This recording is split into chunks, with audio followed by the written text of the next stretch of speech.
Anything paperwork-wise, I handle. Al's the farmer. So I run the office and all that fun stuff, make sure the insurance is paid, the bills are paid, and the farm can keep running. So Al can farm. So this is our old packing shed. We do still use it. I'll walk you over and I'll show you where we pack out our apricots and our cherries. And then we'll go through our cold storage, and then I can walk you through the kitchen real quick. And then we'll go to our new packing shed, which is not that, that's the trailer, is all high-tech and crazy, and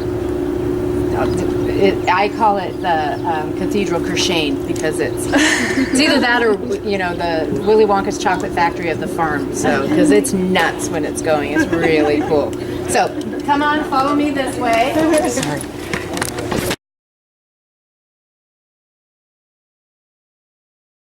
Pack out our cherries and our apricots. We have to pack them here because they need a conveyor belt because they're so small.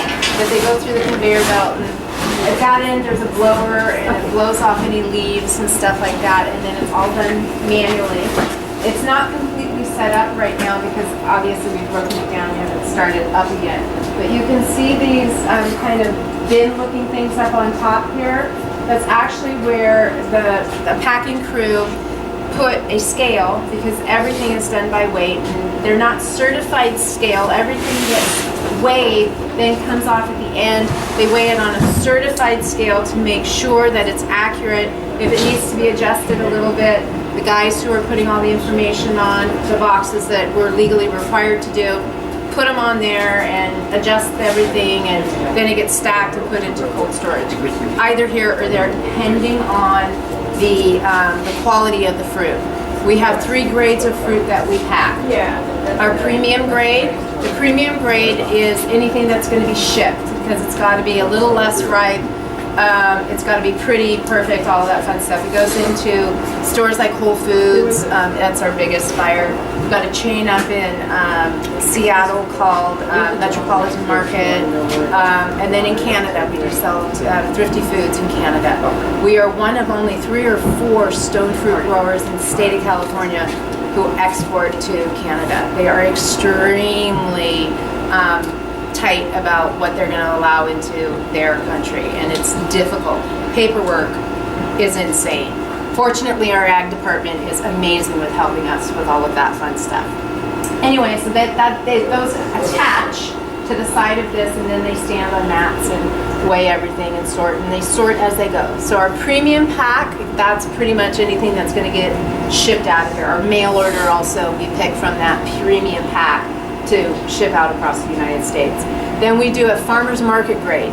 Farmer's market grade, in my personal opinion, is our best fruit. It's riper than anything else, still pretty because it's got to be displayed, and it's going to taste better. It's picked riper, but it's not going to be able to handle being transported. Sometimes it's cosmetically challenged. Often a piece of fruit that's cosmetically challenged tastes a little bit better. The instinct of a piece of fruit, if it gets damaged, is to preserve itself. So it adds sugar to it, so if it falls to the ground, it's got more nutrients to actually start another piece of fruit. It's pretty amazing. And then we have our kitchen grade. Our kitchen grade is anything that is, sometimes our farmer's market grade ends up after farmer's market being a kitchen grade because it's been handled a lot and it was riper. So it goes into our kitchen where we do pastries, conserves, which, does anybody know what a conserve versus a preserve is? It's less sugar added. Preserve, by definition, is 50% added sugar by volume. A conserve should have 30% or less. Doesn't mean it's any less sweet or anything, but our fruit has already got such high sugar content that we don't need to add all that extra sugar. So we don't. Saves us a little bit of money. Sugar's expensive. So this is our old packing shed. It was originally just that pole barn. When I moved out here in 1984, we just had the pole barn, and we packed off of 6-foot tables, 5-gallon buckets into 2-layer lugs, which weighed 22 pounds each. Then we manually nailed on slats so that we could stack them and tie them onto a truck. And actually, we didn't even have a pickup. We were delivering in the back of a '72 Cadillac. Yeah. So My mom and dad actually loaned us money to buy a pickup. So What year was that? 1984 is when I came out. Al started the farm in 1977. So yeah, so we've been here a while.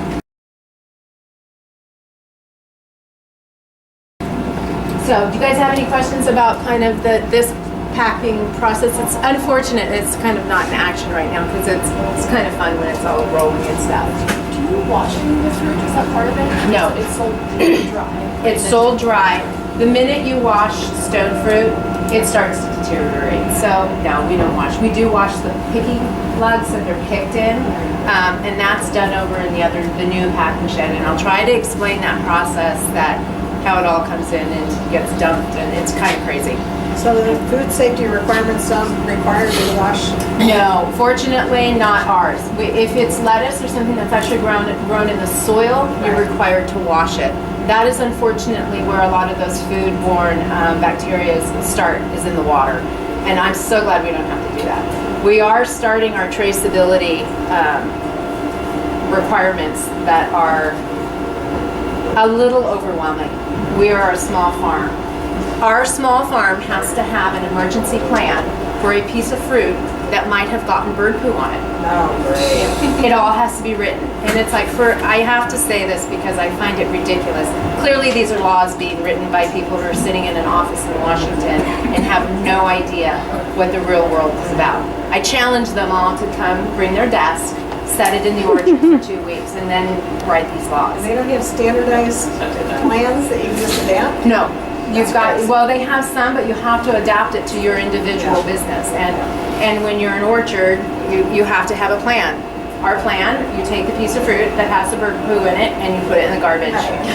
That's what we've been doing for, I don't know, 37 years. So it's kind of funny. So it's like, okay, you mean you don't want us to sell it to the consumer? Really? How many acres do you have? We have 153 acres. Yeah, it's under 40. Considered a middle size? We're actually farm? still considered a small farm. Yeah, and it is basically run by Al and myself and his wife Becky, who's our pastry chef, and then my husband actually is kind of our farmers market guru. And so we all work together, and it can be challenging at times, but the farm is our baby, so we did it together. Just a quick question on it. Trailing off of my washing the fruit question. Have you had, or maybe when you're first starting out, now you're really established, but did you have to do some sort of like consumer education about that? Of like, we'll say, why is your fruit dirty? Or like, 'cause I'm sure in the grocery store they used to like the little misters and everything. Yeah, they don't mist stone fruit. We're actually very fortunate that we don't have a product that people expect to be washed. At a farmer's market, everybody always asks me, oh, should I wash this before I eat it? Well, we are certified organic. Anything that we are putting on that piece of fruit, if there's a bug in or on it, it can survive. I'm betting so can you. I mean, I never wash my fruit. I mean, I know what we put onto our soil. I know the people who are picking it. For many, many years, our men even wore white cotton gloves to pick our gloves. And we're going to go back to that because it actually provides just enough cushion that it's less likely to bruise the fruit. So it also is kind of sanitary. So yeah, it just adds an extra layer of sanitation, which I don't really believe is all that healthy. So call me crazy. Maybe that's why I'm an organic farmer. How many people do you employ? It depends seasonally. Year-round right now, we are actually up to about 33. A lot of it is office staff that's here year-round because of our mail order. And then at our peak, I think we're up to about 107, 110. Kind of depends on the week, honestly, because we, go in and ebb and flow. So yeah. I was gonna ask, how often do you send them to Canada? It kind of depends on the Canadian crop, how they and the Canadian government dictates to its produce people what they can and cannot buy and import. So if their crop comes in early, they cut us off. If their crop is late, we get to go a little bit further. We don't typically start shipping to them until we're full force, which is end of June, beginning of July, somewhere in there. And we're pretty much done with them by mid-August. It kind of depends when their stuff comes in. And every year is different because it is agriculture. Yeah, so. were talking about traceability earlier. What about CCUF? Do you have any trials and tribulations dealing with that, trying to conform to their standards? Or Yeah, CCOF is difficult, but they provide a service for us that is kind of, I try to look at it as they're keeping us all honest. Sometimes I do feel like they're bureaucrats and they forget what it is like to be in the field. But there's a reason for it, and they are the consumer's advocate, basically. And as a farmer, we have to respect that. They can be a little snarky and a little nitpicky about certain things, and I know a lot of growers personally have gotten annoyed with them and just say, I'm not going to deal with you anymore. The one incident that really was frustrating for us is we used to do U-pick, and we had people come out, we provided garbage cans for people, but they never used them. Somebody decided that it would be appropriate to take a disposable dirty diaper and bury it next to a tree. Oh, God. We had dogs, the dog found it. It happened and brought it back, and we're like, oh my gosh, they have chemicals in them that they leach into the soil as they deteriorate. So we had to go figure out where that tree was. We didn't find it, but CCUF did. In our leaf and soil samples. They have to take it from, and it's just like, what are the odds? But we almost lost our certification over that. And how do you control that? So you know what we did? We stopped doing U-pick. So that's why you guys are not looking Yeah, or yeah, looking anymore? because we have to control so stringently what comes on and leaves this farm that we weighed the cost of allowing the public to come onto our farm versus our CCUF status. And quite frankly, economically, our CCUF status was far more economically viable decision than continuing with our U-pick. We do allow people to come by appointment, like we do school tours and stuff like that. When we've got fruit, we always let the kids pick and stuff like that. Special arrangements to come out and pick, but we're limited because we're pretty busy, and you cannot here on weekends, but we're always at the farmers markets, and that's when most people want to come. So it's unfortunate, but it is what it is. And CCUF does provide us a service, so we deal with them like we have to. So why do you guys distribute all the way out to the We were contacted by them, and for Al, it was a challenge, and he kind of likes that. And I was not happy about it, I'll admit, because I do the paperwork. And when I realized the level of, especially after September 11th, after September 11th, the regulations and all of the paperwork required to ship anything anywhere almost, but especially across the border, it was like, you've got to be kidding me. It's like 15 pages of paperwork that goes with one load every single time. And it's so redundant, and so, it's just like, oh my gosh. I almost get hand cramps. And of course, it's all got to be done manually. You can't pre-do any of this stuff. There's no forms that you get online and can fill out. The Ag Department has kind of done a lot of computerizing for some of their forms, but we still have to manually write everything out. They want to know it's real, and all originals have to go. If the truck driver loses the paper, that load that is thousands of dollars for us, which we can't afford to lose, is stuck at the border, rotting basically, because a lot of those trucks refrigerated are supposed to be refrigerated at a certain temperature and aren't. And so it is a nightmare, and they won't accept a fax copy. So if the truck driver loses an original, we're screwed. So we've started making truck drivers sign that they've got everything, and that so that if they lose it, it's now on the other company, that we don't have to take that loss. Sometimes we split it, but it's tough. Because even though we've got kind of a big reputation, our reputation is much bigger than we actually are. We are not a crazy money making, well, we make a lot of money, but we don't have a lot of profit. And we're doing it because we love it. And we provide jobs for a lot of people, a lot of families who've been here for 30 years. So, but we're still not at the point where we send a load to Canada that's maybe a $6,000 or $7,000 load that we can absorb that hit. That hits us hard. And we're like, ugh! That's like 6 people's paychecks! What are we gonna do? So we freak out a little bit.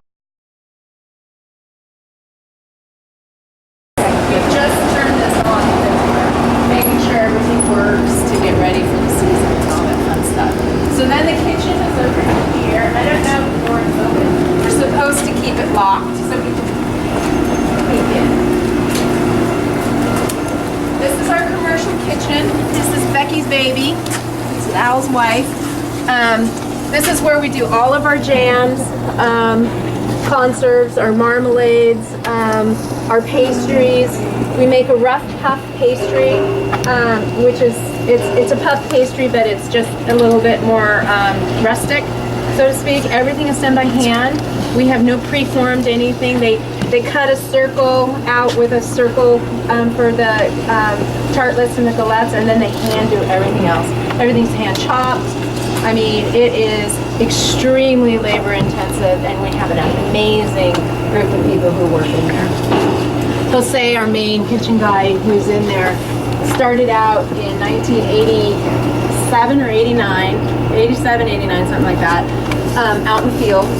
And Becky discovered he could cook. And she's like, come here! So yeah, so that was a lucky find, because he's really good with all the gals who work in there too. Can we buy anything today? Do you sell Probably, yeah. What we have for sale right now, we don't have any of the pastries because those are all done to order specifically. But we have the conserves, and we have some dried fruit, and we have olive oil. I don't know if you guys know that we do olive oil. No, I didn't know that. Yeah, we grow, I think it's 5 different varieties of olives. It's a classic Tuscan blend, and it's pretty darn good. I have to say, of the olive oils that I've tasted, ours is really, really good. And you know, it's really olive oil because we grew it. And we take it up to McAvoy, and they press it for us in their certified organic press, and then we bring it back in big, huge 55-gallon drums, and we only bottle it when we need to put it in bottles. We've chosen to use clear bottles instead of the darker bottles, which supposedly protect the oil. But we're protecting it until it goes to the consumer anyway, and we want y'all to use it up because it's so much better for you than some of the other choices that people make. So Is it up to the label McAvoy, or is it no, it's from ours. It's ours. We use them because they're the only organic press that's close to us. And how far we away pay is them. it? McAvoy it's up in Sonoma County. It's in Marin. It's in Marin, I think, actually, isn't it? Yeah, it's Lucas Canyon Road or something like that. Right by Something like- Petaluma. Yeah, it's up there. It takes us a while to get there. We load it up in our big flatbed, big bins of olives, and Al does, I have to say, an amazing job choosing, because the olive oil has a blend of green and ripe olives, and he's got a knack for figuring out what's going to give you the really good flavors. He's pretty good at that. He's got a good palate, even though he eats rotten fruit sometimes. Really gross. How long have you had the commercial kitchen? I believe we built this in 2000, so 14 years, 2000, 2002. I think it was 2000. Yeah. Did you have trouble with permitting? Yes. Huge problems. They're like, what are you? And we also have problems getting a loan for it because we use the Ag Credit, and Ag Credit is very, very conservative. And they did not understand why a farmer would want a commercial kitchen. They almost don't understand cold storage. It's just like, guys. Yeah, Al thinks outside the box, and we've had some real challenges with getting, we even had, this is the site of our old fruit stand, and we had challenges getting our fruit stand built. The county was like, well, why do you need a place to sell your fruit? Oh, because it gets to 110 and I'm really blonde and I would like a place that's shady to sit. Oh, and then there's the bathroom because we open at, 6 a.m. and we're here until 6 p.m. So, yeah, it was, our office was huge. That was a bigger nightmare than almost anything. We ended up having to call it storage and then applying for a repurposing permit because they thought, why, you don't need an office. Do you know why it should have been so much trouble? Contra Because they Costa? don't understand, it's Contra Costa County. And you were specifically. pioneers. We were pioneers, and every business needs an office. And when we went into the supervisors for the appeal process on that office, it was, guys, do you have any idea what county, state, and federal regulations are now, and the amount of paper that's generating? Where do you think we're going to do? How do you think we're going to accomplish this if you don't have an office and a designated space? Well, why do you need a kitchen? Let me think about that. We work anywhere between 10 and 15 hours a day. And we're out in the middle of nowhere. I don't see a McDonald's or a Safeway handy that I can run in and get something to eat. So, yeah, it was a challenge. But you know, we persevered and got a little ornery with some people. And we are extremely fortunate to belong to the Byron Bethany Irrigation District. It dates back to 1911, which is pre-1914, when irrigation rights became an issue. We won't get cut unless there's simply no water. And next year, if we don't get rain, we will not have water. That is a really scary prospect for us because our trees will die. It's too dry out here without being able to irrigate during the summer. We don't irrigate a huge amount. That is one of the reasons our fruit is probably a little better than some, is we're very conservative about how much water we use. It just intensifies the flavors. It's going to be interesting. I feel extremely lucky, and Al is extremely insightful in choosing a farm where he did the research. And he had some old farmers in the area say, you buy this land, it was originally a 13-acre parcel, you're safe. Because he bought in 1977, 76, that's when he started the process, when we were in that really big drought, where they did rationing and all of that good stuff.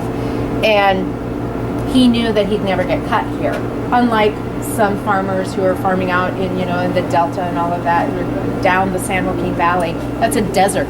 This is not a desert, not yet. And their water rights aren't protected. And fortunately, ours are. But if there's no water, there's no water. They don't have it to send because it's just not there. And if it's there, they'll send it to So it's not us. coming out of the Delta? It does come out of the Delta. It comes out of the Delta and the Sacramento River.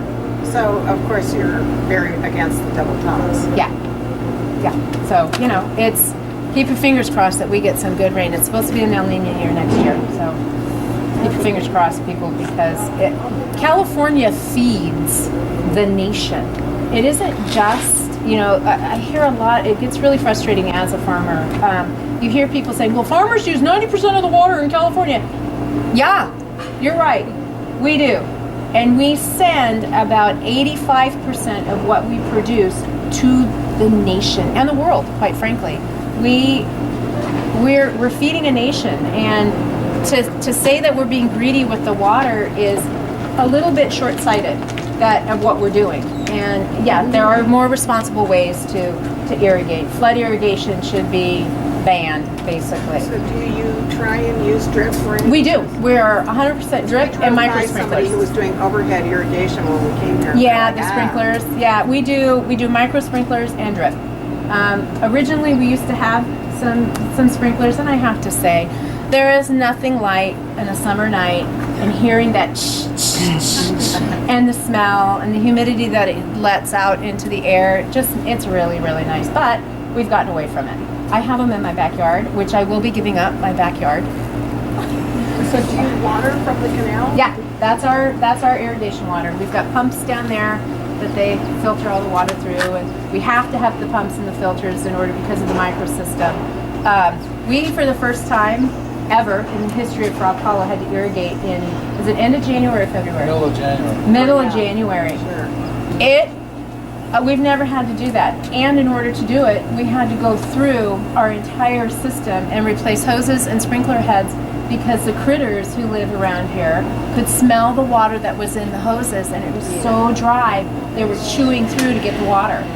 It was a very costly endeavor, not only budget-wise to have an irrigation in the middle of the year, January, where didn't plan on that, but to replace all those hose and sprinkler heads, and the labor to do it we're starting the year behind. Oh well, welcome to farming.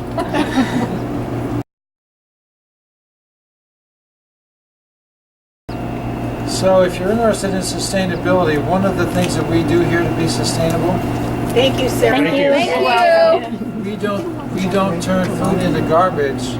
like the rest of America does. yes, I'm assuming that we do, Maybe but you've all been they reading pump it through in such a way the that, reports and the when studies we that have call come up, out. it's all regulated. America through throws away gates and 40% stuff of like the that, and food they that we have grow. ditch runners who run They everything. throw it away. So we don't see the evaporation, but of course there's evaporation. I mean, After it gets- Do we know of any other civilization or No, the society, bacteria that would get either in there is now from or everything, in yeah. or in history, that throws away almost half of what they produce Is that just every, because their food system is so screwed up?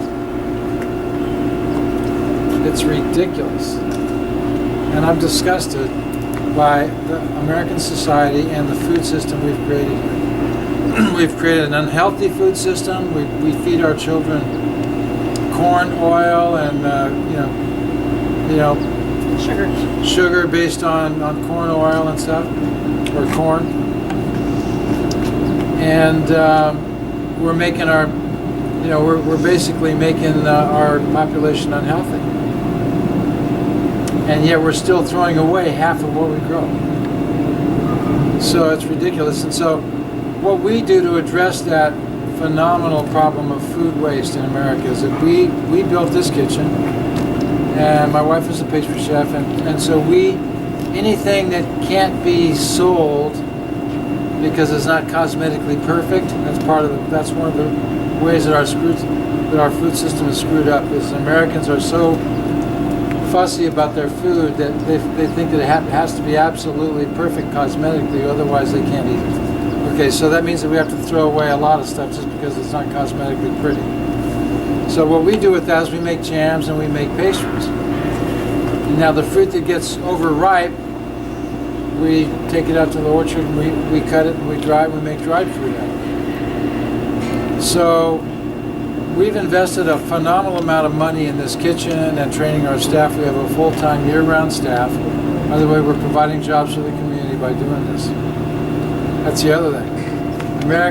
For the last 100 years, American industry and American society on every level, farming, industry, you name it. We've been replacing people with machinery, and now we're replacing people with robots, and who knows what we're going to replace them with in the future. But, we're putting people out of work. How stupid is that? Pardon me, but I'm real pissed off about some of these issues, as you can tell. So, we live in a world that's totally out of whack. And by the way, Californians are privileged people. They think that, they don't think that farmers should get the water. They think they should get the water. And they're so privileged that they don't even get the fact that the farmers are growing their food. They just think the food's always going to be there on the shelf, right in the corner store, the corner Whole Foods or whatever, half a mile from where they live. None of us have to travel very far, work very hard to get our food. So we're spoiled, we're privileged. We have this sense of entitlement about food in America. And we think nothing of throwing away almost half of what we produce. And by the way, a lot of it's thrown away at the farm site, on the farms, because the consumers say, well, we don't want that. It doesn't look pretty. So what that translates to is that farmers have to grade out anything that's not pretty, and they have to dump it because they can't sell it. But even the stuff that's pretty, and even the stuff that goes through the stores and through the shelves and then onto people's homes, the people themselves throw away half of what's in their fridge. They don't even eat half of what they purchase or prepare. All right, so anyway, so we're addressing the issue of food waste by using every single thing we produce here.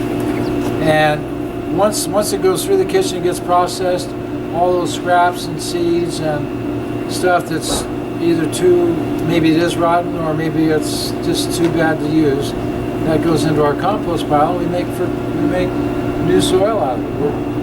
We're actually rehabilitating and restructuring and revitalizing our soil, making compost, and we use our food waste and our packing shed waste to make compost with, amongst other things. So that's why we have this building, and of course we want it to make money too. So we make very high quality products that we sell, and people must like them because we're selling a lot of them. And they keep coming back for more.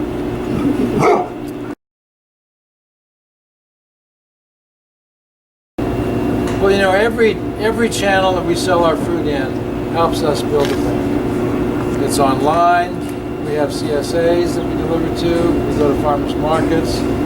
We have it in lots of mom and pop stores all over the Bay Area, Northern California. We have it in Whole Foods all over Northern California. We have it in some stores up in this Puget Sound area in Seattle. We have it in New York City, St. Louis, Chicago. But everything that we, I mean, it's not just the website. The website helps, but that's just one component of help that helps us build our brand. And to build a brand is basically, you just have to create a brand, which is like we've done with a great name like Frog Hollow Farm. We've created, you know, we tell our story all the time, online, at farmers markets, at point of purchase or point of sale signage that we provide to the stores that sell our stuff. And so we tell our story. Our story is that we're organic, but beyond organic, we're sustainable. Beyond sustainable, we're delicious food. It's delicious. You can't get. It's like we break all the rules that most farms follow by growing fruit riper than anybody else is willing to grow it, because it becomes very difficult to handle. As ripe as it is that we pick it, it's extremely difficult to handle.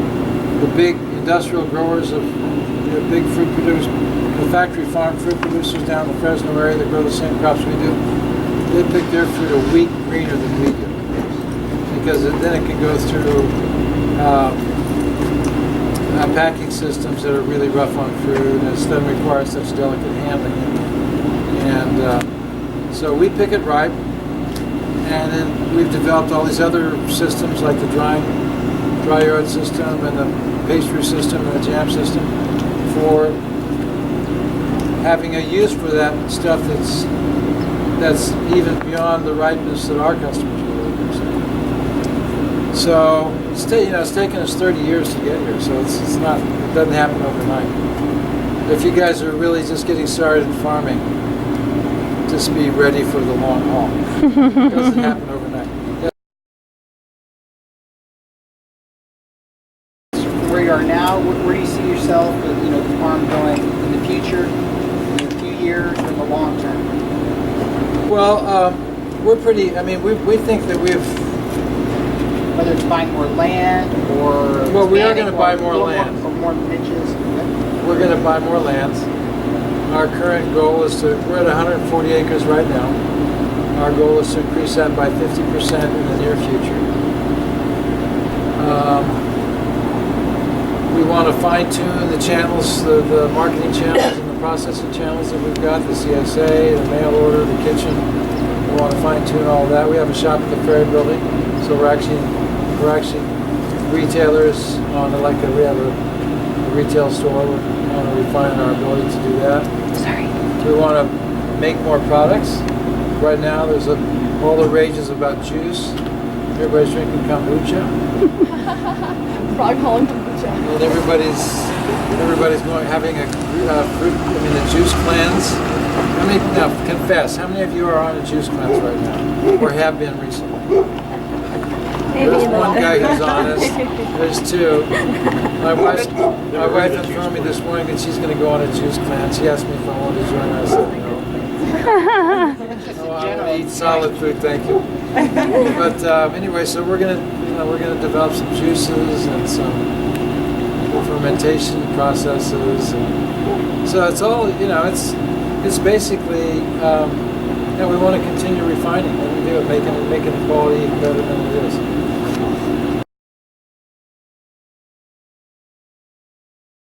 Of all your markets, is there one that's like your big kahuna, or like your most Yeah, the big kahuna of our farmers markets or Just of all of your markets in terms of Whole All your Foods, channels. online, all your channels. all of our channels, Whole Foods. Whole Foods. Whole Foods is the big kahuna. Is- They buy 30% of our product. we were just at a workshop on Wednesday, on Morgan Hill, we had Production 101, and one of the farmers was saying his CSA, he was a vegetable farmer, he's saying a CSA model, the CSAs just did not work, you know, in terms of efficiency, and do you find that's true too as a fruit farmer? Our CSA is working well. Yeah. And it's because we have two really passionate, dedicated, experienced, and knowledgeable CSA coordinators, people that are out there. And then plus we have some product fulfillment people too. So in other words, it takes a team to make a CSA happen. It takes a team of people. And so our CSA is values-based as well as quality-based. And our CSA members do not get the same fruit that Whole Foods does. Whole Foods has to have fruit that's hard and can withstand the rigors of retail. CSA, they want food that tastes a little bit better than that. So they're willing to take the fruit that's on the edge of being too ripe. In other words, they're going to take the very ripe fruit and the slightly damaged fruit, and they're going to pay a little bit less for it than we charge at farmers markets, and they're going to pay about half of what they'd have to pay if they went to Whole Foods to buy that food that doesn't taste quite as good as what they're getting. Looks prettier. Yeah. But so if you're one of those people that has to have perfect looking fruit, it has to be pretty, it has to have a long shelf life, do not join our CSA. But our CSA members are really, I mean, they appreciate the fact that they're getting fruit that they cannot find anywhere else. You can't find fruit that way. Nobody else is going to try and sell it to you. So we do make that effort to get it to them. Sometimes they screw up and they get something that's a little bit too far over the hill, too ripe. We make it up to them over time. But I think the key to our success in CSA is establishing the values, giving them on-farm experiences, and having really good dialogue with them, real good educational outreach, and so exchanging recipes and other stuff. Which, they get a weekly note from Farmer Al.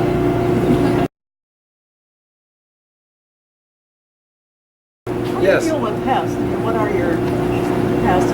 Well, there's a jillion pests in for everything likes to eat fruit. Right. From microbes like to eat it, fungus and bacteria. Tiny little insects and worms like to eat it. Birds like to eat it. Squirrels and gophers like to eat it. Gophers don't eat the fruit. Gophers are the worst of all. They kill the whole damn tree because they love the roots. And so gophers will wipe out a tree, and it'll take it 5 or 6 years to replace it, to grow a new one and replace it. So gophers are the worst, and they don't even eat the fruit. How do you deal with the gophers? We kill them. They stew. We trap them, Gophers or stew. I have a hunter that spends 8 hours a day with a shotgun out there, and he's a hunter, and he just goes around killing them. Really? 8 Yep. hours a day? At certain times of the year, Oh. sometimes we cut him back to 6 hours a day. But he's a skilled hunter. He'll kill 50, 60 gophers a day. If there's, in the springtime when they're really active, and the population seems to always go up in the spring, that's when he's out there 8 hours a day. He'll kill 50, 60 gophers a day.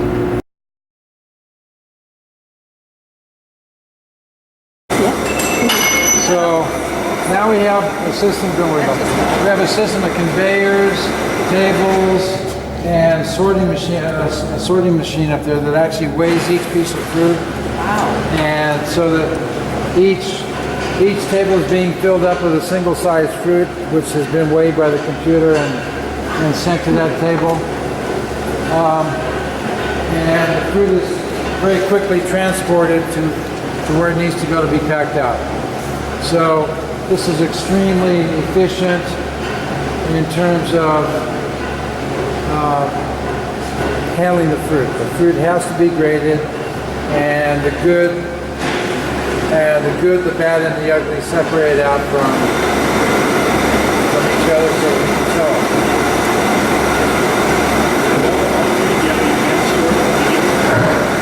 There was a hand sort at the beginning where we removed the really bad stuff. Obviously, the stuff that's obviously can't be sold.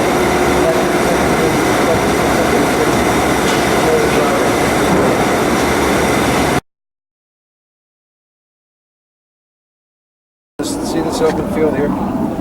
There was an orchard here last year. My best variety of peach, Cal Red peach. However, sometimes I like to experiment. Sometimes I make mistakes. This time I made a mistake. I had the nursery put it on a rootstock that I shouldn't have chosen. It was the bad rootstock. It was not. They weren't compatible, and so. No, I forget the name of it. But it was a vigorous peach rootstock, and just you know, it was not a good idea. So I grew the peaches on that rootstock for about 5 or 6 years, maybe 7, and I realized it was just never going to give me a crop. I mean, I would have a handful of peaches on each tree, but not enough. So basically, I said to hell with it. I pulled them out, got the ground ready, you know, deep ripped it with chisels, you know, like a ripping chisel. It's a big heavy shank that's pulled by a big tractor and goes, there's 3 shanks together and they go down about 3 feet. That's to open up the soil and break up the hard pan. Okay, so then I got the ground ready. I planted these guys about 3-4 weeks ago. These are Pluots, Flavor King and Dapple Dandy. It's a great new kind of variation on the plum idea. It's got some apricot genetics in it, thus Pluot, OT is for cot, apricot. So we planted these about 3 weeks ago, and we got them in right before those heavy rains in late February. So they're growing beautifully, and this, you know, and actually I've got 3 or 4 parcels like this scattered around the farm that we replanted this year. We do that from time to time. Sometimes trees get old. Sometimes we realize that they just weren't the right variety for us, or the right rootstock. And so mistakes get made.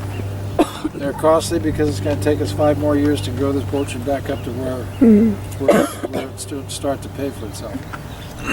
But yeah, we actually are redeveloping about anywhere between 5 and 10% of our entire orchard every year. So there's always something. We're always trying to make improvements, little tweaks.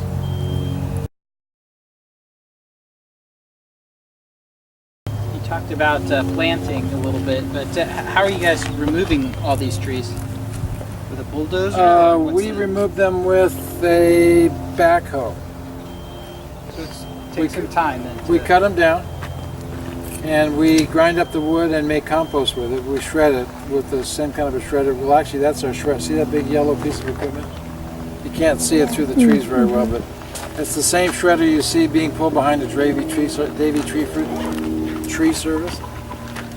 And it just basically grinds everything up into little shredded chips, and then we mix that with horse manure and our fruit juice, and it makes the most amazing compost in the world. You'll see it. We're going to take you out there. Where do you get your horse manure? The horse operation right across the street from where I live. And you're using owls as like- hunters? It's like a 1-minute drive from where we're making the compost. That owl box is there to eat your little... We use owls to hunt gophers at night. We've got about 10 or 12 owl boxes. We've got bat boxes, and we're hoping to build up the bat population here. We've only put those out, I guess it was a couple of years ago, or maybe even last year. What do bats do that owls don't? I don't know. Bats eat insects, and so do owls. But I mean, bats, they're just They're good for the Diversified predators, I good guess, for the right? ecosystem. yeah. They they'll eat insects at night, and we have insects that we don't want.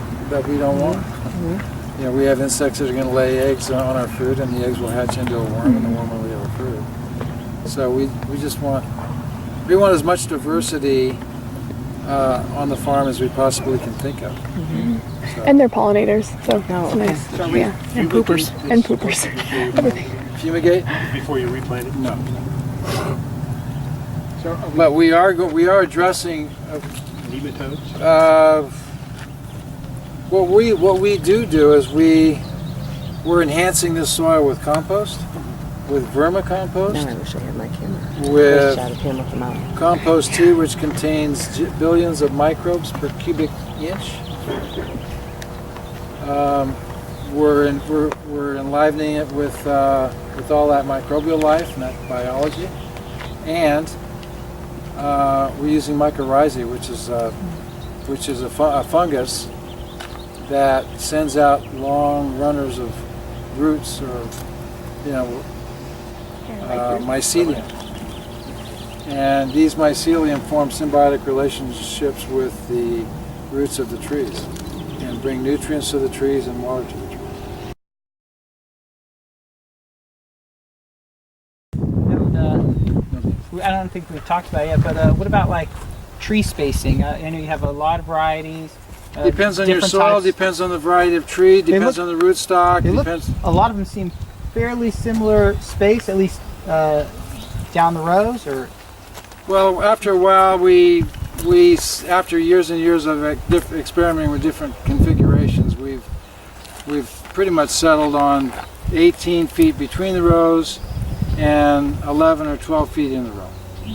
And okay. we do that. We use that spacing for everything now. But that's sort of I mean, it's like whatever works for you. We've used different spacings over the years, and researchers are always working on getting more density per acre.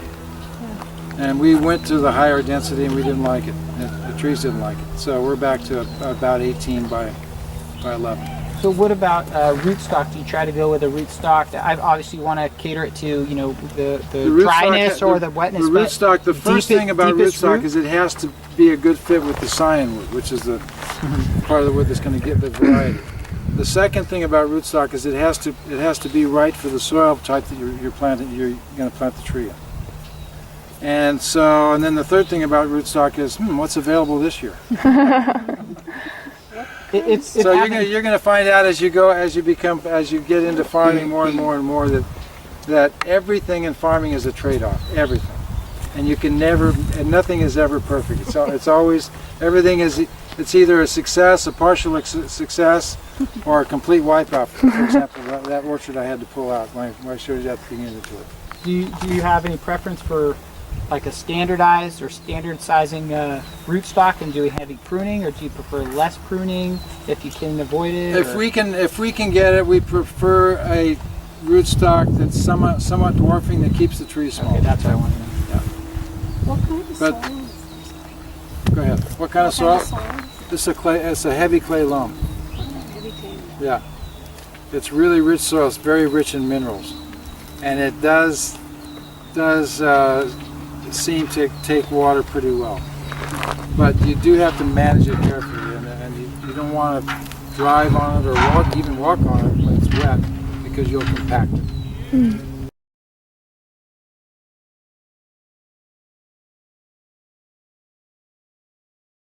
You mentioned that you're working with a molecular biologist, and I was wondering, have you done any research with other people from universities or? No. We'd like to. And we invite them to come and collaborate with us and cooperate with us in what we're doing. But we don't have time to seek them out. I mean, they have to come to us, and they have to, they have to have an idea program. They have to be willing to dedicate resources. We can't do that. All of our resources are geared towards production. What do you? And we'll share our knowledge with whoever wants to know. But nobody's paying us to teach anybody, so we're not. If they're willing to pay me, $500 an hour to go give a lecture. No, I'm just kidding. I give lectures like I'm giving to you guys all the time. A couple of weeks ago, Christoph, the molecular biologist, and I went up to Cal State. Chico? Cal State Chico, yeah. And we spent a day there talking to people and lecturing about our compost program. And we had a slideshow. And then next Friday, a week from today, we're going down to San Jose. The International Green Industry Hall of Fame is having a big 3-day conference, and we're going to be giving a lecture to those guys about sustainability. So we don't get paid to do this, but we don't have, it's like, we want to educate people, but hopefully some of these university systems will recognize what we're doing, and they'll figure out a way to work it into their curriculum.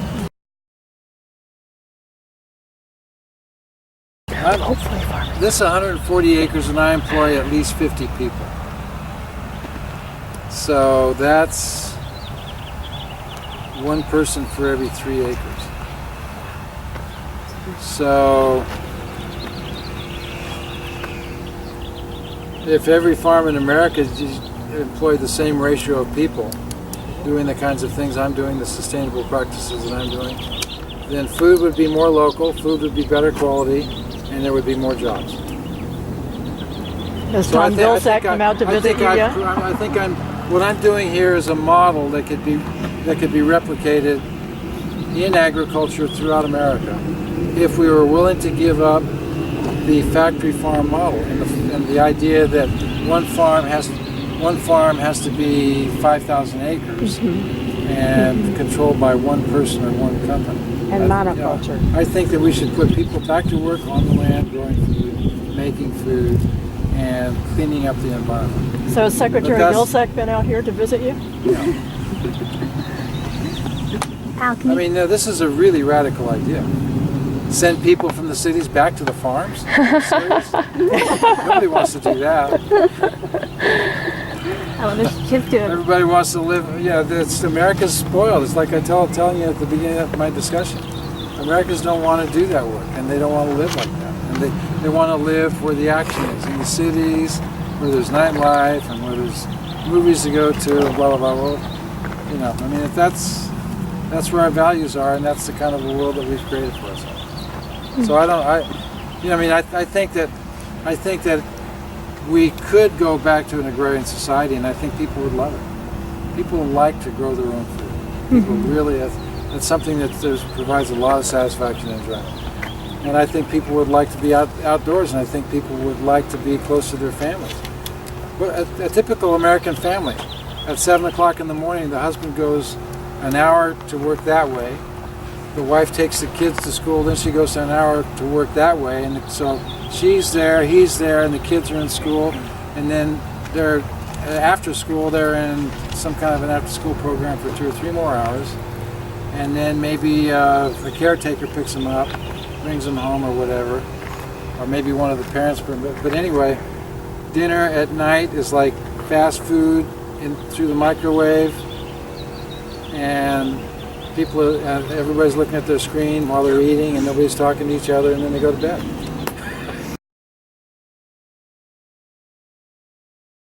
So, talking about this field, what do you do? Either do you do a cover crop, and then also later on, maybe in the summer, do you till, disc, mow? What do you do with some of the green?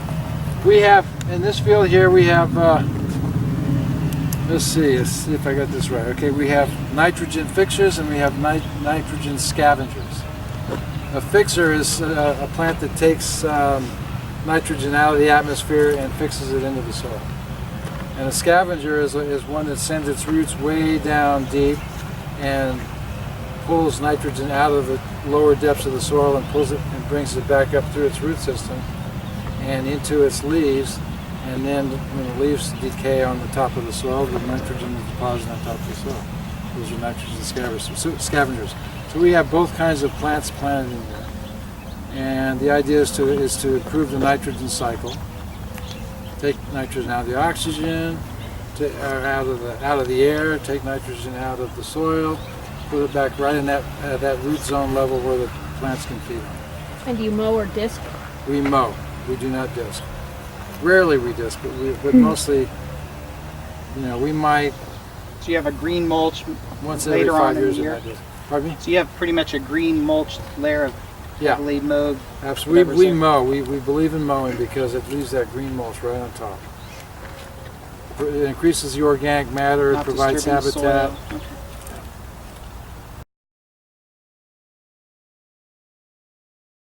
How old are most of your trees?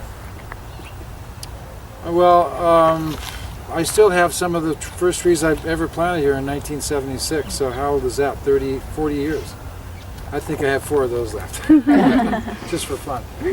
But you know, I mean, these are 2 weeks old. These trees here are 2 weeks old.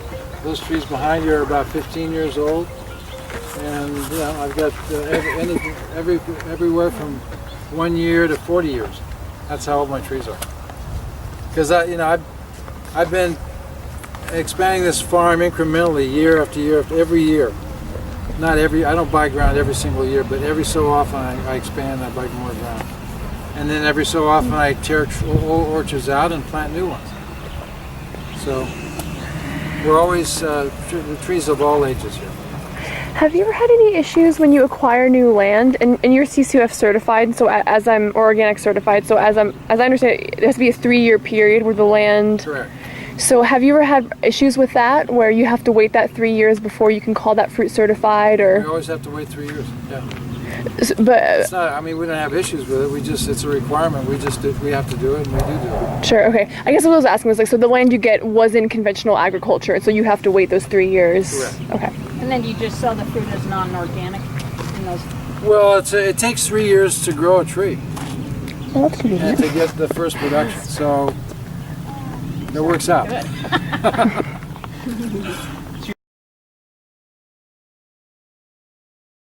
How did you start? Did you acquire a piece of land? How did you kind of get started at 28 with farming?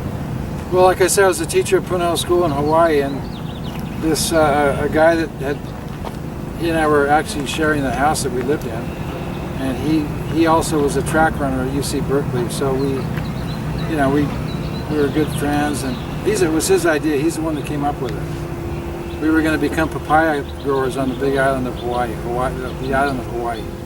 Wow. That was our idea. And you know, to this day, we're both still farming. He's farming it. He now lives in Thailand. He's growing papayas in Thailand. That's awesome. And you know, Frog Hollow Thailand. Cool. it's really weird how that worked out.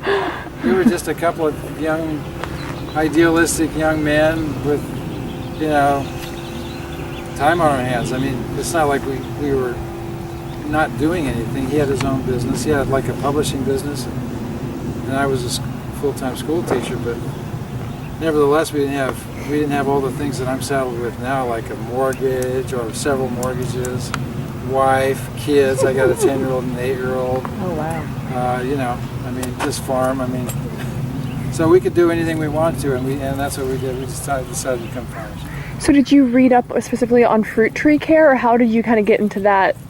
You know, I didn't read up on anything at the beginning. Mostly we just started doing stuff. Huh. And, you know, just figuring it out as we went along. Mm-hmm. And that's been my approach to farming ever since. Yeah. But now I do a lot of, I've been doing a lot of reading for the past 25 years. And I go to conferences and I talk to other farmers, and I'm immersed in it. I'm immersed in farming. Yeah, but I do a lot of studying now. And Christophe is always bringing me books about microbiology and old growth forests and so on and so forth. Did you guys sort of buy a small chunk first here? Did you lease land initially? I bought 13 acres. That was and you're standing on it. This is the original 13-acre parcel. That was in 1976. And then after that, I bought, what was it, 20? I bought a 20-acre parcel.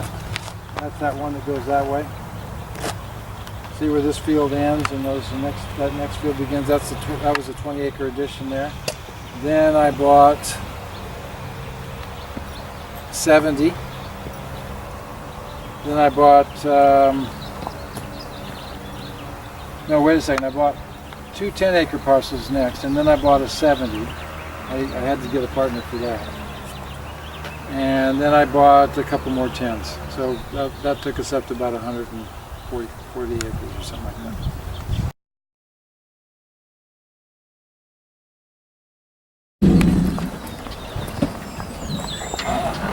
Town Pound is one of Okay, well you guys got here just at the right moment. You're seeing compost production in action here. This is Brujito, one of my key men, and he's bringing the horse bedding from the horse operation, which is like about a half a mile over that way. And I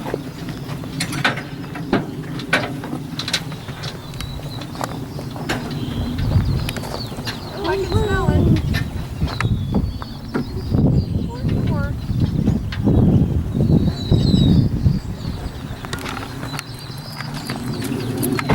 Oh, yep, that's fresh. that's horse bedding.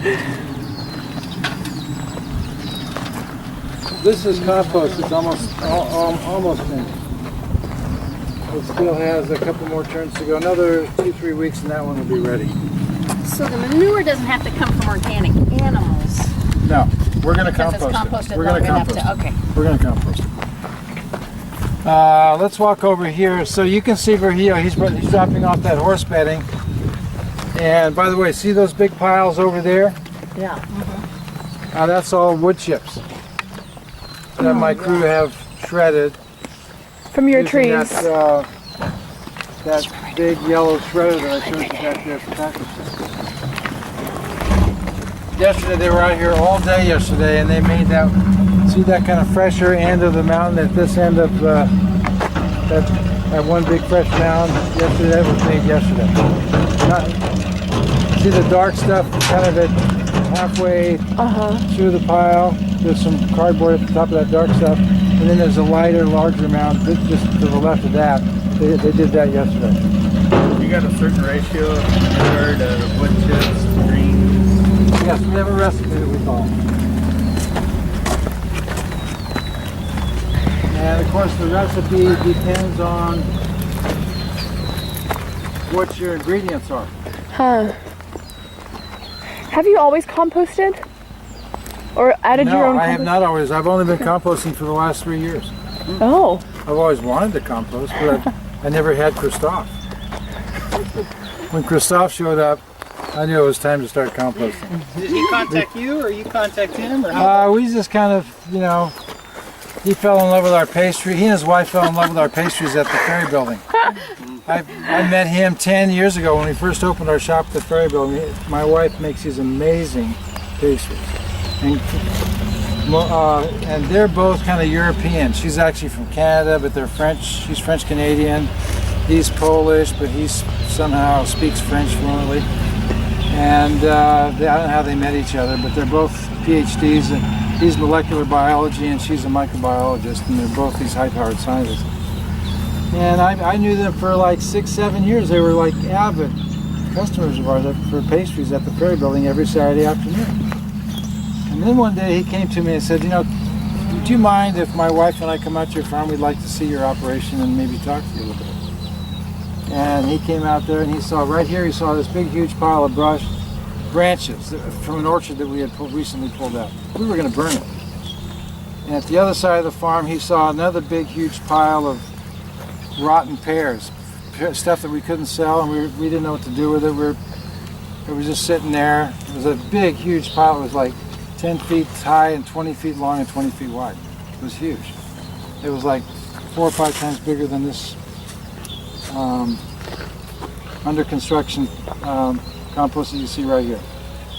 And anyway, he looked at our rotten fruit, he looked at our branches, and he says, I think we have an exciting opportunity here to make compost. Because that was why he was coming out, because he had been studying under Elaine Ingham. I don't know if you guys know who Elaine Ingham is. She's a genius scientist or professor at University of Oregon or Eugene, Oregon, probably Corvallis. I think that's Oregon State. Anyway, she created the Soil Food Web. She was the first person that I've ever known. I'm sure there are others, but maybe in Europe or somewhere. But she's the first person in America that really started focusing attention on the biology of soil. We've known a lot about the mineral content of soil for hundreds of years or more. soil science is all about minerals. It's not about biology.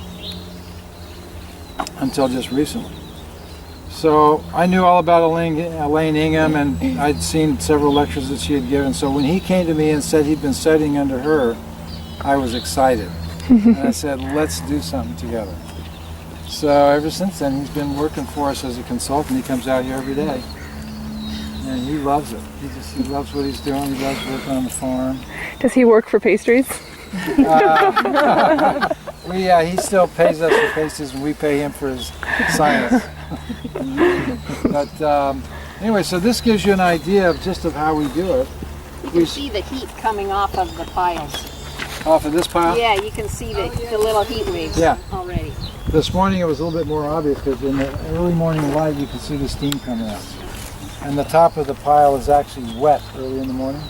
So he's taking temperatures and all that. Oh yeah, he takes temperatures probably 3-4 times a week. He's out here. So he tells us when to turn it, he tells us when to add water, and then at the end when it's getting close to being ready to use, he analyzes it for biology. So that we actually know what we have in there, how many fungus, how many bacteria, protozoa, amoeba, ciliates, actinomyces. You know, he could tell us all the entire biological makeup of each batch of compost. Okay, so we start out on the ground with a layer of wood chips from over there. Then we cover that with a layer of horse manure. Then we cover the horse, then we add all the whatever fruits and vegetables we have available. And by the way, some of this stuff, word has spread far and wide about what we're doing here. Now, Draeger's, you know who Draeger's is? Draeger's is a very high-end store on the peninsula. They've contacted us and say, will you take our food waste? Oh, and we have cool. this huge amount of food waste that we're producing from our 4 stores every day. And we know that you're making compost. We would love to have it. We would love you to have it. That way we don't have to send it to the landfill. But in other words, they're starting to want it, you know, some companies are starting to want to do the right thing for our environment. And they're willing to put forth a little bit more effort. They don't want to they want it to be easy for themselves. But their little bit of effort is, instead of sending it to the landfill, they're sitting on it and holding it until we can come pick it up. So that requires probably a little bit of logistical inconvenience for them at their warehouse. So anyway, we bring it back to the farm. We make these platforms of the first 2 layers of compost, which are the wood and then the horse. Then we add the fruit and the veggies. Then on top of that, we put shredded cardboard, which is our own cardboard boxes that we use to sell our fruit. We use them over and over and over again until they're unusable. Then we shred them. And then we add, and that's carbon. C-A-R, cardboard, carbon. We never think about that until it hits us in the face. Anyway, so we add the shredded cardboard. Then we add more wood and more horse, and then we turn it. And we're adding water as we turn it. And so the turner, I bought the turner for it about a year ago. And the turner actually drops it back down. It breaks everything up, it mixes everything so that every particle of wood is in contact with every particle of, so that all the different materials are intimately in contact with each other. Like when we first build it, they're layered like lasagna. They're not touching each other. They're separated by layers. But then we mix it, turn it and mix it, aerate it, water it, and everything is connected now, and everything's eating everything else. And so now they have all the sugars, and they have all the nitrogen, all the carbon, it's all mixed up. Now it starts heating up because these guys go to work overnight. I swear to God, it goes from like whatever the ambient temperature is, the next day it's 130. It's unbelievable. Wow. And then the next day after that it's 140, and then it's up to 150, 160. And when it gets up to 160, we turn it because we don't want them killing each other. We want them feeding off of each other and living and thriving, the microbes I'm talking about. So but we don't want them to burn themselves up, which they would do. I mean, if the temperature would keep rising, eventually it'd catch on fire. Yeah. And sometimes it does. It's never happened to us, but I've heard about it. Compost operations catching on fire. Al, what's the tractor implement you used to turn it, you We said? use the same tractor that we use for, Is it the a, implement. It's yeah. a compost turner. uh, I'll take you over there and show it to you. It's at my house, right? This is right over there. So, we use a compost turner. That cost me 25 grand. We use a spreader. Once the compost is done, we spread it in the orchard. That was another $25,000 piece of equipment. So that's 50. So you just go down the row and it dumps it on Yeah. the side? Yep. The shredder was 30, so that's 80. That dump truck cost me about 15,000 after I put a new motor in it. So we're up to 95. And what else do I have? I got other The equipment. gas to operate all of it. Well, and then the people and the crews and everything. So you had a question back there, man? Yeah, I was gonna ask, when you spread it, do you put it, like I see it's maybe somewhere on the base of the tree or out in the rows, like how is it best absorbed by the trees? Because we were just putting some around our trees and we didn't know if we do it like Well, we put it right in the tree row. Okay. And you're right to know that is compost right there. And we spread that just yesterday. What was your question about? Was it not good to have it too close to the base or something? Yeah, or like where do the roots like really like take it in the best? Well, the roots are like reflect what you see above the ground. So it's like an hourglass reflection. So You know, you what spread you it see up everywhere. here, that's how the roots spread out on the soil. So you're So we're spreading it out everywhere. About an inch, it looks like, or half an inch? What do you? We're putting 5 tons to the acre. This is 5 tons to the acre, so that's not even a half an inch. That's a quarter. It's the machine is not perfect, and sometimes it dumps a little bit Yeah, clumpy. but you're looking for a But thin. You're looking for a thin coating periodically. We're looking for a thin coating every year, a quarter inch, and I mean, you could put 10 tons of compost on an acre of ground spread out, and it's a very thin layer that after a rain you will not even see it. It'll just blend in with the root. Do you get any accumulations of salts, like from the animal manure? We analyze our compost for salts, and so far we're good as gold on salt. No salt. We're right in the perfect range. We don't sell them. I think that is the most miraculous thing in the world. Yeah. I mean, I never get tired of just looking at this and thinking about it and thinking, oh my God, this is a miracle. We're actually creating wealth. We're creating soil, which is the basis of all wealth for all humanity. It's the soil. That's where all of our wealth comes from, all of our food.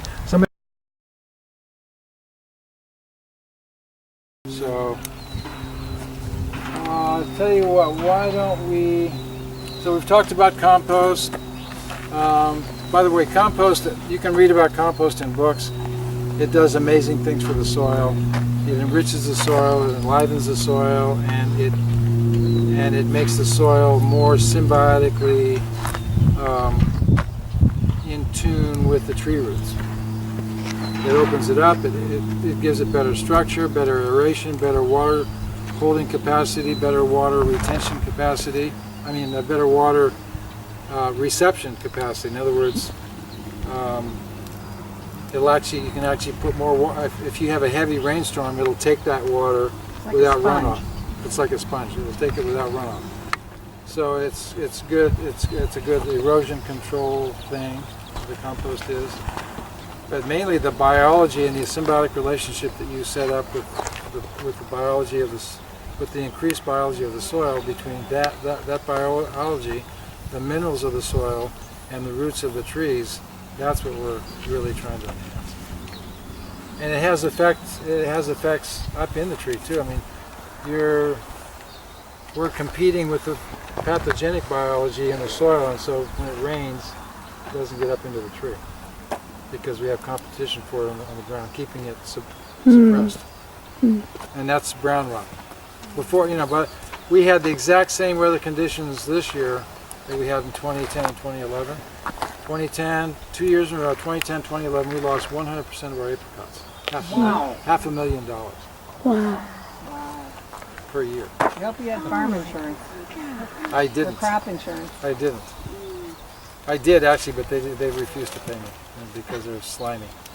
But anyway, so that's when I decided to really concentrate on compost. Invested I probably got at least $150,000 tied up in compost right now. What with the the science and paying all his fees and the equipment and my labor, probably $150,000. But I got an apricot crop this year. What were the conditions And that created the brown 2 years rot? after 2 years in a row, same weather conditions we had this year. This year we didn't lose the crop, so the compost has already paid for itself. Question? I was just going to ask what the conditions were specifically that. Rain. But at Warm what time rain. of the year? At a specific. Right on the bloom. Right on the bloom. Okay. The apricot blossoms are the most susceptible to brown rot of anything I grow here. Huh. And so we were actually putting twice as much compost on the apricots as we were on everything else, because we knew that's where the biggest risk was for brown rot, for crop loss. And it worked. So the compost, as much as I've invested in, it's already paid for itself in 1 year. And you think it's the cause of? Oh, it's no question. I mean, those guys, those experts, the agronomists and the molecular biologists, they're convinced of it. Maybe you just answered my question, but so it sounds like you spray the trees with compost or maybe some other organic. The compost tea. The compost tea. We spray compost tea. You spray compost tea. Yeah. And is that is there anything else that you spray besides that, like organic sprays or neem oil for peach leaf curl or? There's several different things we use. For example, we use BT, Bacillus thuringiensis. It's a bacteria that makes. If there's any worms, if any of the PTB and OFM did get past our barriers here, our confusion system, and lay an egg, BT would kill the worm as soon as it hatched. So we spray that when we know the worms are gonna be hatching or supposed to be hatching. Got If it. there are any out there. And the compost tea, do you spray that just like regularly, or is it just only for certain trees that need it, like with the apricots or whatever? Mostly during the bloom and early bloom and post bloom. That's the only time. In other words, right this time of the year is when we do it. The rest of the time we put it in the irrigation water and it goes right into the soil. Got it. Okay.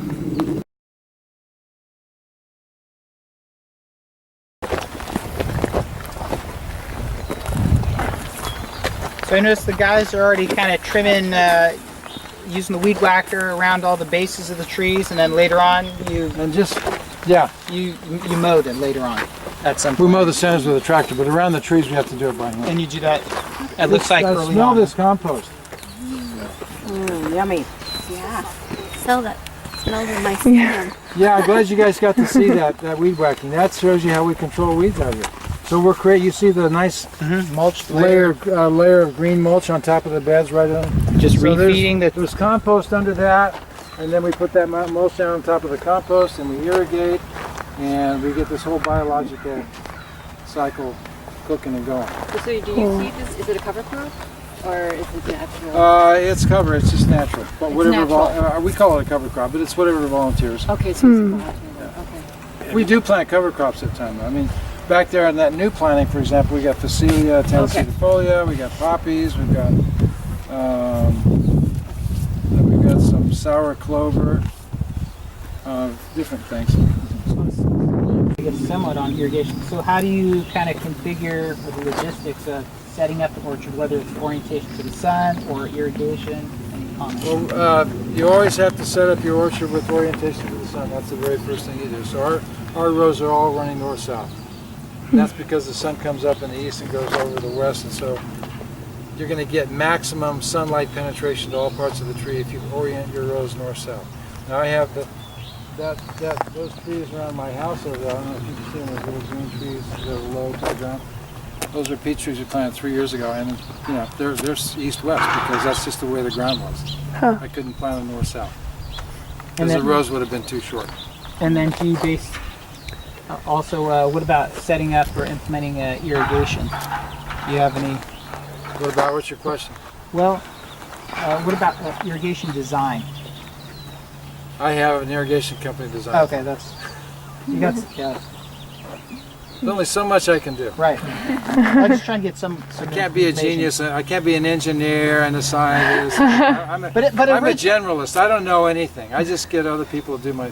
But originally, when I you get experts to tell me what to do. When you started your first couple of acres, you were doing it yourself. Oh, it was overhead. right? Sprinkler. We had pool hose. Yeah. But there again, that was something that was recommended to me Right. by the local irrigation guy. So you don't have, you don't have to know everything to become a farmer. You just have to be willing to take risks, and you have to be willing to put in long hours, and you have to be passionate about growing stuff and being in the great outdoors. I mean, it's like, you know. Yeah.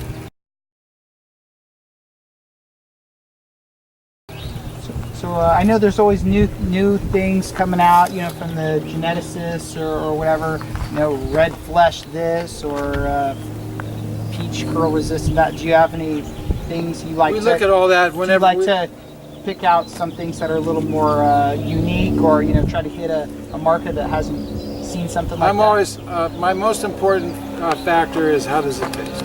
If it eats good and if it tastes good, and if it harvests at a period of time when I need a product to fulfill a market demand, then I choose that. So the first thing is it good to eat, and the second thing is does it fit my program in terms of timing. And then I address other things like, is it resistant to this? Is it productive? Does it need bees for pollination?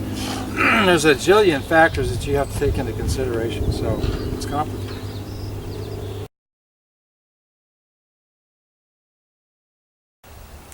Lots of fun too. Al, I got a quick question for you about weeds.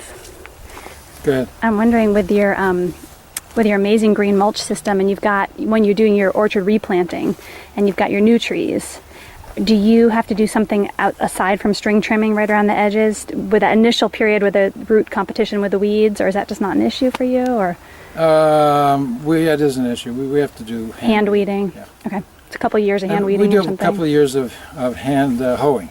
Okay. And then once the trees are established, it's pretty much to weed whacking. Okay. Yeah. Also, I noticed on the older orchard, I noticed you have the irrigation lines raised up a little bit off the ground with a wire. And then when do you do that with the new? We're not doing that anymore. Oh, okay. So it's all on the ground? Yeah. Is that okay? Because of evaporation, it's more efficient. Well, if it's on we the ground? want to kind of protect the hose by hanging on the wire, keep it keep it off the ground, keep the weeds Critters away from out it. of it. Sort of have it be more prominent so that the workers wouldn't damage it, but it's putting it on a wire is just too much trouble. It's not cost effective.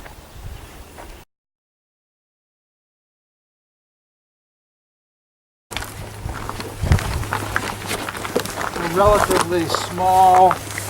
It's sort of in its infancy stage of development right now. We hope eventually to make it as big as our thermophilic compost. Yeah. So what's the difference? Worms. Well, the thermophilic compost, that heats up. It's thermo. In other words, it's got heat, and so heat is what is one of the byproducts of that process. This is a cold composting. I mean, it's just working at ambient temperature. The worms live in it. The worms are eating the food. They're eating the horse bedding. They're eating the vegetables and fruits that we give them, and the coffee grounds and whatever else we have, the fruit juice that we're going to bring over here. And so they're turning all that stuff into soil. They're building soil. And so you use, I was wondering about the worm coffee castings grounds. is actually soil. And so you use coffee grounds in this one, do you use coffee grounds in the other? We use or any just- kind of food here. Oh, okay. Except wood chips. They don't like wood. They can't eat wood. And here, of course, you got your sprinkling system right on top We of keep it wet. You put meat products? No meat. Okay. And where do they, I mean, are you using this directly or are you making a tea out of this? Both. And so is that the tea down there or? No, the tea's made. You saw the tea back at the package Oh, shop. okay. That's Oh, where we okay. make So the tea. you carry it back there. We mostly are mixing this with our thermophilic compost, and we're applying it to certain areas that need a special Extra. extra special care, extra special fertility, like the replant tree, the trees that we're replanting. Right, when they're babies. Yep. What is that? The blue thing. What The blue- wind. Oh, down there? Yeah. That's called a trommel, and we put, my crew hand shoveled this stuff into the upper end of it, the end toward us, and the trommel is rotating. It's on electricity, and it's sort of tossing and turning this compost as it goes downhill into the trommel. Yeah. And so what it's doing is it's separating out the worms. So the worm castings are going down through the trommel. The worms are kept in the trommel so that we can recover them and then put them to work in the next pile. Cool. So we don't want to lose our worms. Are they red worms? What are they? They're red worms, wrigglers. I don't know what the scientific. Yeah, no, red worms is the scientific word. Do this through the winter, or is there Year round. That's And do the cool. worms tend to reproduce pretty quickly, or do you have to Oh keep up on new yeah, we worms, have or no they just- problem. Oh, The really? worms are Okay. reproducing like crazy. Amazing. And how does this compost measure up to the other compost that It's you have? richer. In terms of like the tests that your microbiologist I can't give you the scientific answer to that Sure. question. I can tell you that it's richer. Richer nutrients. It's got more nutrients. Very cool. In terms of pollination, have you had problems with, there's lots of things about bees and just pollinators disappearing, or have you found that to be true over the years you've farmed? Well, no, Not so much? like I say, we're actually planting native plants, thousands of them actually, to attract native bees, to provide pollination services, and then plus we have the 2 beekeepers with their bees here, and they find that their bees do very well on our farm because it's organic. There's no chemicals. So does the USDA help you with funding any of this, or is that just too much? No. Yeah, well, we do apply for some USDA help, but yeah, most of the time we're not very good at the paperwork and the kind of the hoops you have to jump through. And but we do like to cooperate with them. If we get a really good coordinator from the USDA who's really good at following up and keeping us on point, then it works out for us. But most of the time, no. Right, yeah. There's probably a lot of money out there that we're leaving on the table. It's very time consuming, but they do pay you to plant natives. That's why I brought that up. Yeah, I know.